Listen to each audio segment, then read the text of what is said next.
Hello everyone, Brett the Comic Novice here, and as I record this video in the middle of April of 2023, we're still in the early days of the dawn of DC, which is DC Comics' soft reboot to their comic line. Now, that being said, by the end of this year in December, we'll probably still be in the early days of Dawn of DC, but that's neither here nor there. The main purpose of this video is to discuss the second event of 2023 that DC Comics is doing, that being the Night Terrors event, and why I personally believe that this is actually going to be a failure of an event. But before we actually go into the release schedule and the titles associated with this Night Terror, I need to go back in time to December of 2020 to discuss why I feel as though that this is going to, or what some of my rationale for why I believe that this is going to be a failure of an event. Now, in December or late November of 2020, we had a mini event called Endless Winter, which I will tell you, I have read it. I really thoroughly enjoyed Endless Winter, and I feel as though you could definitely tell that it was handcuffed to some extent because we needed to have Swamp Thing kind of weakened so that they could replace Swamp Thing with what Rambi did in the Infinite Frontier when that got rebooted. We also needed to make sure that Queen Helopita, whatever her name is, Princess Diana's mom or Wonder Woman's mother, will be taking over her place when she dies at the end of Dark Knight's death metal, so that that kind of led into that. And of course we needed Black Adam to play a role in that because they needed to also throw him into the Justice League, because that's what Brian Michael Bendis wanted to do, probably because they were getting ready to do a Black Adam movie.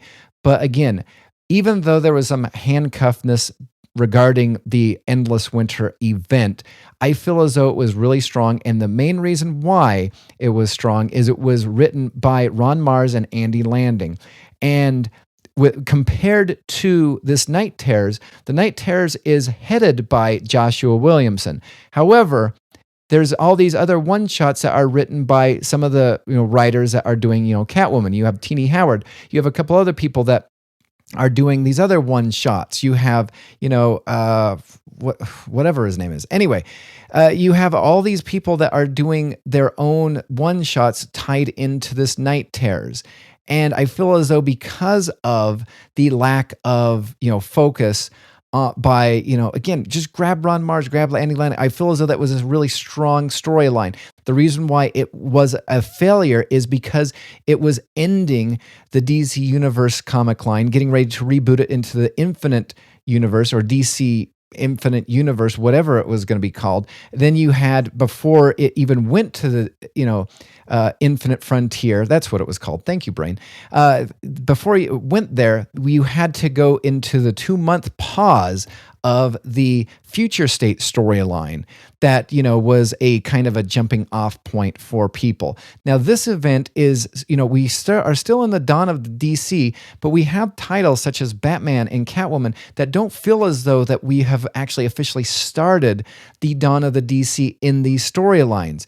At least in some of the pages in the comics, we have Jorge Jimenez and Chip Zdarsky are featured as the Dawn of DC writer and artist. However, so far, right now, we don't have Jimenez, which means that the Batman storyline for Dawn of DC has not yet started. In fact, the only books that have really fully started right now have been the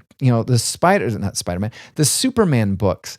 And, so far they have been fantastic. But again, we're getting the slow trickle of the Dawn of the DC titles. And I feel as though having this event in the middle of things while there's a slow trickle coming out just gives other people, cause to concern or cause to pause and just decide to pass on this altogether. Now, fair or unfair, I believe that that's what's going to happen. Again, jumping back to 2020. So again, the Endless Winter was just a fun story that I strongly recommend that you pick up. I think it's a fun mini-series that has some good art, some good ideas, a good introduction to a couple things, a good setup to the Infinite Frontier, which maybe was not the strongest set universe out there. But you know what? I think will be. I think that this endless winter storyline will be remembered a little bit better than this Night Terrors, at least in my opinion. I don't know. I don't have any interest in picking up a single issue in the Night Terrors, whereas with at least the last mini event for DC Comics, the Lazarus Planet, I picked up the Alpha and the Omega issue because I felt as though that, and I am right. I will probably eventually do a video on the how to skip out on most of Lazarus Planet, but I feel as though that was kind of, giving you the groundworks of what was going to happen going forward. So keep that in mind. So now let's just focus on the titles at hand for the DC Comics Night Terrors and the whole setup for the whole thing. So according to comicbook.com, it says Night Terrors event is about to impact DC Universe, bringing mayhem and nightmares to a large number of characters. After previously announcing the event itself and teasing how it will affect the various supervillains of the DCU, I think, and here's the other thing that I don't like about the whole thing, is it's only going to affect the superheroes and villains for the month of July and August, and then we're going to move on. Maybe, perhaps, who knows, that this is going to affect the Flash, and that's why we have to have a cosmic horror story that occurs because of this. I don't know. I will be discussing and deep diving into the Flash and Cy Spurrier in a future video. But that being said, it says on Friday, DC announced the first details surrounding the superhero one-shots for Night Terrors. These one-shots cover long-standing titles and characters in DC's slate, as well as fan favorites like Zatanna and Ravager. So, we get this first, the Night Terrors First Blood #1 by Joshua Williamson, where Batman will be, going through a small town in Seattle when, a police officer will stop him and hound him. Oh, wait, no, sorry, that's a certain thing.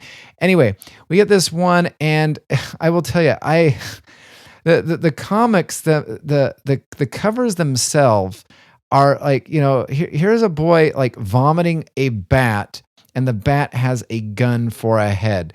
I mean, are we just going to get another, origin, sad story regarding the whole, death of Bruce Wayne's parents? That's another, reason why I'm caused to pause revolving around this event. So, you have Night Terrors First Blood, written by Joshua Williamson, art for at least, Night Terrors First Blood 1 and 2, probably by Howard Porter. Who knows? Maybe I think that this is the other good reason why I have the DC Infinite Universe app, is I think this is the only way I'm going to be reading this story. Is I don't think I want to own it. I don't think I want to pick it up, especially because right now there is no price tag for these things. What is this going to be? $49, $5.99, $6.99? What is it going to be?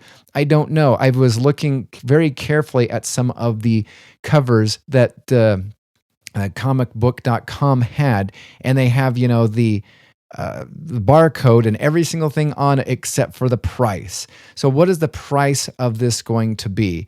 I don't know. And so then you have, the Clown Prince of Crime. What kind of nightmare do you think you have? 9 to 5 office job. So there's going to be Night Terrors Joker #1 that is going to be available on July 4th.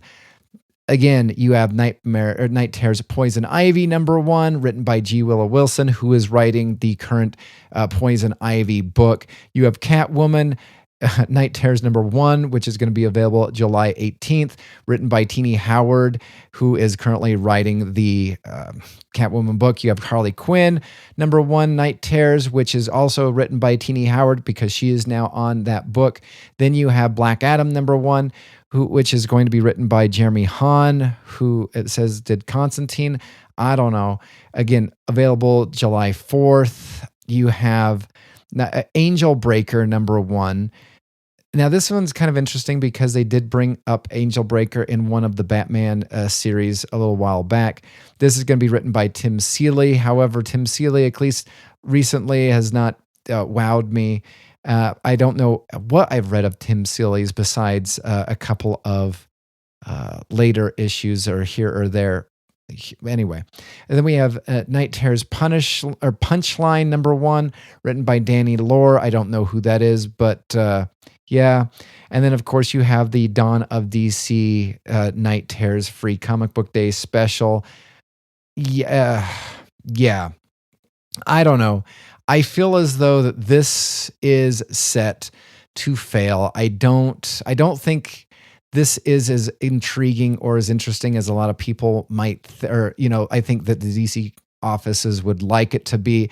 I think that they could have done something a little bit better. I think it could have been a little bit more cohesive. I feel as though all the one shots maybe what I might do is pick up the Night Terror First Blood Part 1 Part 2 as Bruce Wayne goes through a town in, I think that would be a really fun story, goes through a town in Seattle, and the sheriff kind of like causes some problems. I don't know. So what are your thoughts about this mini event? Are you hopeful? Are you optimistic? Do you think that there's going to be some lingering effects of this Night Terrors? Is this going to be a isolated mini event that's going to have like no repercussions for the most part going forward?